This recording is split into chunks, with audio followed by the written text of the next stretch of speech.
haddaba halkaa waxaan baraarujinayna garhka xiritaankiisu ma banaana iska ilaali rasuulkeena calayhi salaatu wasalaam wuxuyna faray in garhka la sii daayo oo aan la xiirin acfu lixa arkhu lixa khaalifu lyahuud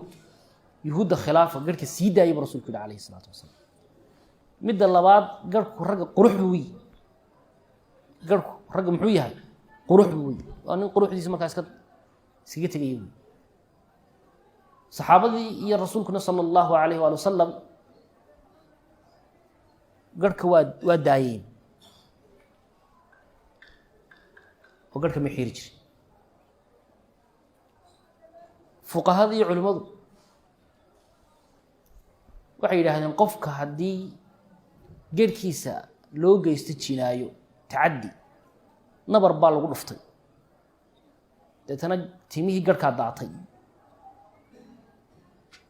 way daateenoo wayba soo noqon waaye dakhaatiirta waxay dhaheen garhkaasi sidaasuu ku baaba-ay dibna uma soo noqonayo dib kugu soo bixi maayo bay dhahen dib kugu soo bixi maayo qofkaasi mag baa la siinaya magtiisu amsa mad garanaysa magtiisu waa magta naftiisa magta naftiisa weeyaan waa diyat nafs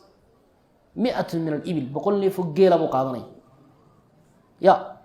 bal ka waranka lacag ku bixinaya isagoo intuu raiislaha tago lacag bixinaya dhan iga xeer gebigiisa waa jar ka waranka 100 neefoo geela la siinayaa bay dhahaan fuqahadu haddii timihii nabar inta lagu dhufto timihii ay ka daataan oo ay soo bixi ba waayaan isaa ku tagaan waxa uu yeelanayaa 100 neefoo geel ka maalin kasta ku bixinaya lacag ka war man ikhtarayn garhku waa sunnadii rasuulka calayhi salaatu wasalaam sidaa daraaddeed in la daayo wey qaar baa imika waxula baxan qurux maxaa la dhahdaa waa muudad maxaa la dhahda